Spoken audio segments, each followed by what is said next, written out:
White House correspondent Garrett Haake has the latest on the divisions within MAGA World over the Jeffrey Epstein files. Former President Trump is angrily criticizing some of his own supporters. This comes as many Republicans are upset with his administration's choice not to release Justice Department files about convicted sex offender Jeffrey Epstein. A lot of faith in certain people, I lost, because they got duped by the Democrats. The president is brushing off the interest some people in the MAGA movement have in the Epstein case, calling it a distraction pushed by Democrats. He also criticized those supporters, calling them weaklings. A big hoax that's perpetrated by the Democrats, and some stupid Republicans and foolish Republicans fall into the net, and so they try and do the Democrats' work. They're wasting their time with a guy who obviously has some very serious problems, who died 3-4 years ago.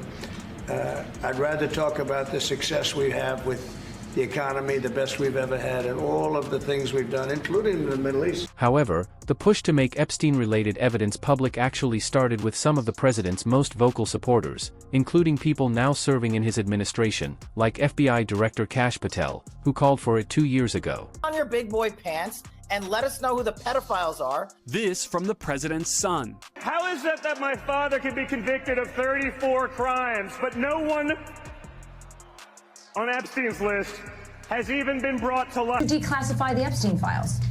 Yeah, I would. All right. I guess I would. I think that less so because, you don't know. You don't want to affect people's lives if it's phony stuff in there, because there's a lot of phony stuff with that whole world. But I think I would. But last week, the Justice Department and FBI released a memo saying they found no client list linked to Epstein and no solid evidence that he blackmailed powerful people. They also said there would be no further disclosures. Several federal law enforcement officials told NBC News that the memo accurately reflects what investigators found in the Epstein case. The president said it's now up to Attorney General Pam Bondi to decide whether to release any more material. If she finds any more credible information, she'll give that too. What more can she do than that? I mean, honestly, what more can she do? And we do have bigger problems. We pressed him. Your Attorney General isn't here, your FBI leadership. Do you still have confidence in that team, sir? Totally. Now, some top Republicans are trying to downplay any disagreements within the GOP, saying they trust the president and his team. But after several outspoken Trump allies called for the Epstein files to be made public, there are growing demands for the government to release the information. The Epstein files need to be released. I would say make it all public.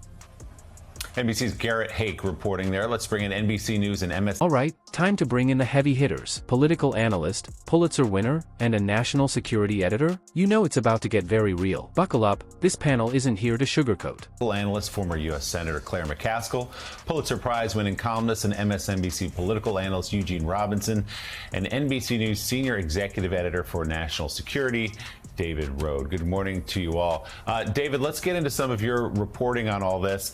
It also should be said that some of the subtext of the criticism from Donald Trump's own supporters, they haven't said it really out loud, but if you talk privately to some of them, they do wonder why Donald Trump personally is so defensive about this, why he's now calling them stupid and saying he doesn't want their support. There's no evidence that he's been implicated in any of this. He denies any wrongdoing. He has spoken over the years favorably about Jeffrey Epstein. Jeffrey Epstein has called Donald Trump a friend. So you do have some people, and these are supporters of Donald Trump, saying, why are you so defensive? Why don't you want all these files to come out? Here's the legal twist: when even your supporters start whispering, why so defensive? That's not just politics, that's suspicion turning into smoke. And in law, where there's smoke, investigators start looking for fire.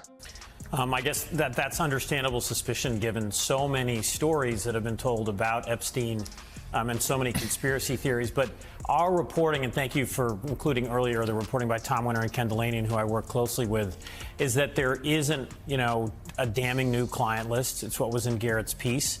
And that there aren't new allegations, at least regarding young women, against Donald Trump that are somehow, being hidden here. There are plenty of allegations, and we ran a story, last year during the election about an adult woman saying Epstein had brought her to Trump Tower, and President Trump had then fondled her. To be blunt, as according to her, Epstein watched. But that is public, and so we talked again yesterday with current FBI officials. These are not political appointees, and they said the memo is accurate. There is no client list. there is, dirt on President Trump and no one else is being covered up. And they say releasing all these documents would possibly identify victims and cause other problems. But clearly, the administration has an enormous political problem here. Now this is crucial. Legally, redactions exist to protect victims, not powerful people. So if the FBI says no client list, no cover-up, and no bombshells on Trump, what's really fueling this fire? Misinformation or mistrust? They've got to release some documents. They've got to do something to, resolve the suspicion that they have stoked for years about this case. So, Claire, let's talk about the politics of this. It is so rare to have a MAGA backlash. I was talking to a person very close to President Trump last night. And here comes the twist. The MAGA machine is turning on itself. Imagine building a loyal following for years, only to have them question your truth. It's like Frankenstein's monster gaining Wi-Fi access and starting a podcast. Who made the note that one of the things that really angered Trump is he feels like whether it was the lawmakers who rode his coattails to office or these podcaster types who have made a lot of money off of Trump's name. We know how angry Trump gets when he feels like people are profiting off of him. Those are the same people, in his estimation, who are betraying him now, who are not listening to his edict. Hey, stop talking about Jeffrey Epstein. Let's talk about the big, beautiful bill or whatever it might be. There's rare defiance here. What do you make of this sort of new moment? Well, the bottom line is these folks who are making money off Trump are doing so because 83% of the Republican base agree that this is a problem. Trump is in denial that he has got to revolt. And I mean, this is just maybe some basic advice. When you're in that kind of situation politically, probably not a good idea to call all your supporters stupid, because they know he has been part of feeding this monster. And now the monster is strong and it believes what he has said and what his supporters have said for years. And to say to them, don't believe what I've said for years. Don't believe what my son has said. Don't believe what all my supporters have said. Don't believe what Bannon and Loomer and all of that cast of characters have said.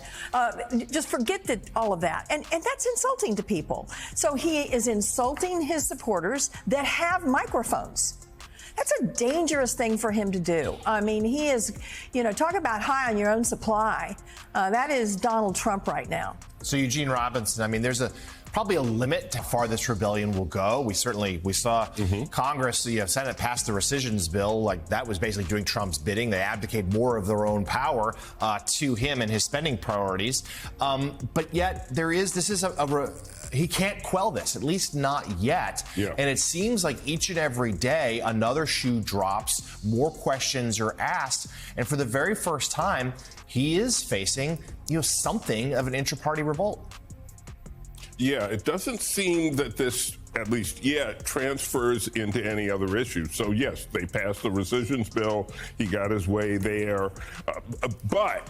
It was just a fascinating moment when last weekend, after the president said, stop talking about this, people like Charlie Kirk said, okay, I'm done with it. I'm not going to talk about it anymore. And then they immediately started talking about it again as the week began, because his listeners, that's what they want to talk about. The Republican base, that's what they want to talk about. That is, you can't fight your entire base that way. If the base is that convinced, 83% convinced that you're hiding something and that you're not being honest. So what is Trump going to do now? Is he going to say that, my FBI director, Kash Patel, he's crazy. All that stuff he said over all those years about the Epstein case is crazy. Pam Bondi, she's crazy. She was just lying when she said she had the Epstein files on her desk. I mean, how does he kind of talk his way out of this? His only solution is just to bluster and say, stop talking about it, move on, and that's not happening. Here's the political paradox. 83% of Trump's base wants something he legally can't or won't give. So what's the play? Does he double down with deflection or finally face the reckoning he's been dodging? Yeah, and David Rode, it is again, let's circle back to what the real quandary is for the president. He's got a base, he's got 83% who want all of this information out there. And yet you're reporting, and NBC News and MSNBC's reporting is all the same. And that is, as you just said, there is no client list that somebody can hold up. Like, you know, McCarthy saying, I've got the name of X number of communists. I've got Jeff. There is no list like that. There is, based on your reporting, what you said, no incriminating evidence about Donald Trump or other powerful men being hidden away in these Epstein files. And yet, 83% of his base want him to release those files. So what is the best pathway forward? He sort of demurred when was asked about special counsel, but I don't think any president ever wants a special counsel to get involved in any investigation. So what's the best legal path forward? I think he's got a very difficult legal path. I think this is Trumpism. This is you reap what you sow, and I call it sort of Trump's deep state playbook. Whenever there's any kind of crisis, and when there's a power center that threatens him or counters his narrative, attacks it and calls it corrupt. So he's called the FBI the deep state now for decades, and he's done that last night with the firing of Maureen Comey. She's a well-respected prosecutor in Manhattan who was part of the indictment against Epstein initially before he committed suicide. She successfully prosecuted Ghislaine Maxwell. She also prosecuted Sean Combs. But this helps him play into a conspiracy theory that somehow Jim Comey was involved in all this. And what you said earlier was correct.